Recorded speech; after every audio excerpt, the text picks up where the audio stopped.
म्हणून आजही त्या निमित्ताने न्यायदेवतेच्या तारीख होती त्या तारखेला आलो. तुम्ही स्वतः नागपूरला जाऊन आलात, शेतकऱ्यांची भेट घेतली, आता बच्चू कडू सुद्धा मुंबईत जाऊन आलेत. कसं बघता या संपूर्ण प्रकरणाकडे आणि शिवाय आता कर्जमाफीचं आश्वासन सुद्धा या सरकारने दिलं? आश्वासनानं नाही होणार. बघा, आजची परिस्थिती इतकी भयानक आहे शेतकऱ्यांची. तुमच्या आश्वासनावर जगू शकत नाही शेतकरी. ही प्युअर फसवणूक ही शेतकऱ्यांची, गोरगरीब महाराष्ट्रातल्या जनतेची ही प्युअर फसवणूक आहे. तुम्ही आश्वासनं देताल, तुम्ही सांगणार की आम्ही शब्द देतो. आज शब्दावरती पोट भरणार नाहीये. लोकांच्या घरात लेकरांना वह्या आणि साधे पुस्तकं सुद्धा राहिलेली नाही. इतकी भयानक विदारक परिस्थिती शेतकऱ्याची झाली. त्यांच्या जनावरांपासून पिकापासून सगळं वाहून गेलं. आणि तुम्ही शब्द देणार किंवा आश्वासन देणार याच्यावरती शेतकरी जगू शकणार नाही. फसवलं, पुन्हा एकदा शेतकऱ्यांना सरकारनं फसवलं. होणारच नाही बाया. देवेंद्र फडणवीस काय म्हणाले की 30 जून 2026 पर्यंत आम्ही शिष्टमंडळासोबत तारीख ठेवली आहे. त्या तारखेपर्यंत आम्ही सरसकट कर्जमाफी करू. पण त्याला अजून 6 महिन्याचा अवधी आहे. 2 ऋतू उलटून जातील. तेवढ्यात शेतकऱ्यांना मदत ही शेवटी मिळणारच नाही असं वाटतंय का तुम्हाला? 30 जून म्हणजे मेला ना शेतकरी तोवर. आता त्यांना संकटातून शेतकऱ्यांना बाहेर काढणं गरजेचं आहे. तुम्हाला आत्ता गरज आहे तातडीची मदतीची. म्हणजे एखाद्या पेशंटला आत्ता हॉस्पिटलला नेऊन इंजेक्शन देण्याची गरज आहे. तुम्ही म्हणताय त्याला 6 महिन्यानं नेऊ, ते जगणारच नाहीये. ही सरकारनं चालवलेली शेतकऱ्यांची 100% फसवणूक आहे आणि याचे परिणाम सरकारला भोगावे लागणार आहेत. मराठवाड्यामध्ये जास्त नुकसान झालं होतं. दिवाळी आधी मदत देतो म्हणजे शेतकऱ्याची दिवाळी काळी झाली का? काय मुख्यमंत्र्यावर विश्वास ठेवायचा का नाही? आता काय ठेवायचंय? आता काय विश्वास ठेवायचा? विश्वास ठेवायला की केलं काय केलं? 4-4 आणि 3-3 हजार रुपये शेतकऱ्यांच्या खात्यावर पडायले. काहींच्या खात्यावर तर नाहीच आहेत. काहीला 7,000 पडायलेत. काहींच्या तर आणखीन मिळत लागत नाही. कोणाचे खाते खराब म्हणून सांगते, ब्लॉक म्हणून सांगते.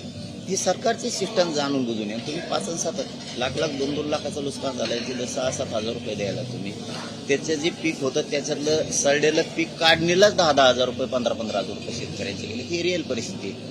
आणि तुम्ही जर त्या शेतकऱ्याच्या भावनेशी खेळणार असाल तर शेतकरी तुम्हाला सोडत नाही. दादा बोलताना तुम्ही असं म्हणालात की काही आंदोलकांना आता नोटीस यायला सुरुवात झालेली आहे. ही नोटीस कशासाठी आहे की तुम्ही असं म्हणताय की सरकार कोंडीत पकडण्याचा प्रयत्न करताय, जेरीस आणताय किंवा नोटिसा देऊन. आता तुमचं हे आंदोलन झालं, त्याच्यानंतर आता दाखले मिळायला सुरुवात झाली, तर आता मग नोटिसा कसल्या?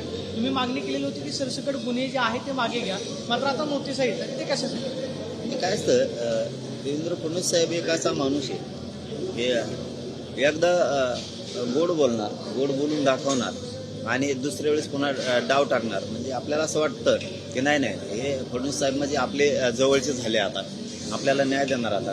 आणि बरोबर कमराला पाठीमागून सुरी लावणार लगेच. म्हणजे ही जी पद्धत आहे ना ही त्यांच्यासाठी खूप घातक आहे. कारण त्यांना जी एक नाद लागला एका जातीचा की आमचा DNA OBCचा आमक्याचा नाही तमक्याचा नाही, त्याच्यामुळं बाकीचा वर्ग त्यांच्यापासून तुटत चालला सगळा. म्हणजे बाकीचे समाज सुद्धा लय मोठे आहेत ते तुटत चाललेत कारण हे असल्या वागणुकीमुळे. आता घेणं नाही देणं नाही.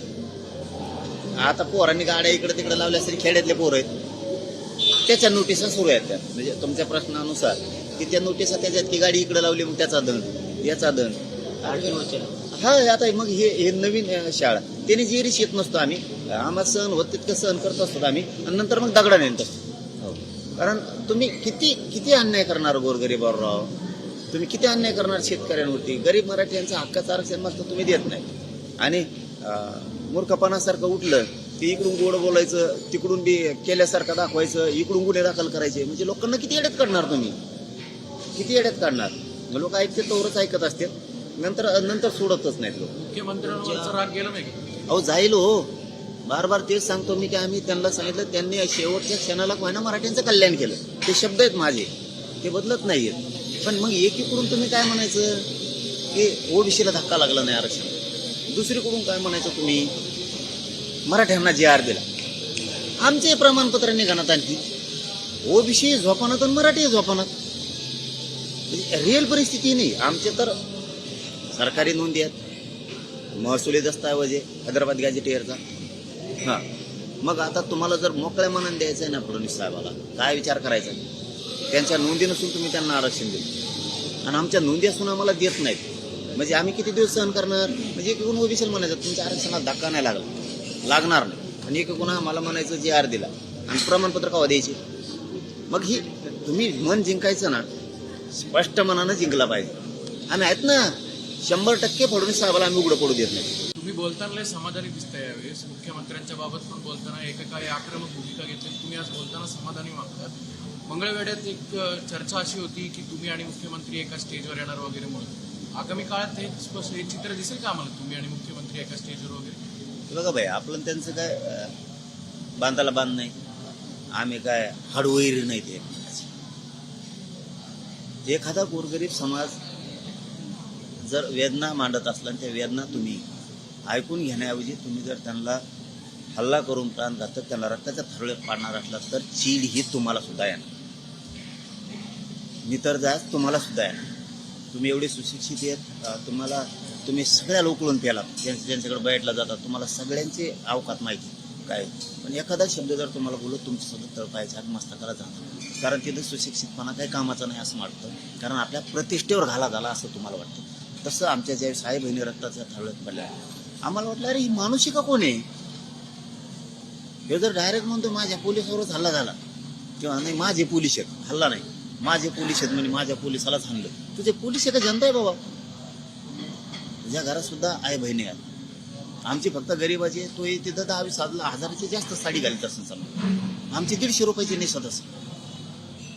एवढाच फरक आहे. पण आई आहे ना, तेव्हापासून ते आमच्या म्हणजे असं झालं की डोकंच उठलं. आणि शेवटी काय असतं, आरक्षणापेक्षा एखाद्या मागणीपेक्षा आपला समाज, आपली आय माऊली आपल्यासाठी प्रतिष्ठेची असते. आपलं कुटुंबाची प्रतिष्ठा सोडून कुटुंब म्हणजे जात पूर्ण माझी मराठा समाजाची 6 करोड एखाद्या कुटुंबावरती कुणी अवमानकारक बोलतंय, त्या महिलांवर हिणून बोलते, त्यांना हल्लं मारलं, आणि तरी आपण म्हणणार नाही नाही नाही नाही आमची मागणीची ती द्या तरी वागणं. तशी मराठी आम्ही नाही. ती मागणी गेली खड्ड्यात, ते बाकीचं होत राहीन का व्हायचं ती. पण अगोदर आमच्या प्रतिष्ठेला नक लागलं ना, त्याला नीट करायचा हे. कारण ती इतकं लागलं ना त्यावेळेचं, तुम्ही आता त्याच्यात नेलं ना, खरंच मला दिवसभर करमत नाही. शपथ सांगतो मी, खोटं नाही बोल. मला जर आंतरवलीतल्या त्या हल्ल्याच्या विषयात जर वापस नेलं ना, मला दिवसभर करमत. कारण ते स्वतः आम्ही डोळ्यानं बघितलं, तुम्ही नाही बघू शकत डोळ्यानं. शपथ सांगतो मला. त्यातले 5-6 पत्रकार असे आहेत, जवळपास 35-40 पेक्षा जास्त पत्रकार असतील, असा बेशुद्ध पडले होते. खोटं नाही बोलत. ते रक्तन ते बघू इतके कणखर असून सुद्धा नाही बघू शकलो होते. छातीवर पाय देणं, बंदुकीच्या दस्त्यावरून मारणं, मग ते सगळ्या डोक्याच्या चिंदाडे होऊन नाकं तुटून गेलेले, कानं तुटून गेलेले, आणि ते बघवत नव्हतं. देश विदेशातील प्रत्येक घडामोडींचे लाईव्ह अपडेट मिळवण्यासाठी आता साम टीव्हीच्या सर्व सोशल मीडिया प्लॅटफॉर्मला लाईक, फॉलो आणि सबस्क्राईब करा. तसंच सर्व नोटिफिकेशनसाठी बेल आयकॉन प्रेस करायला विसरू नका.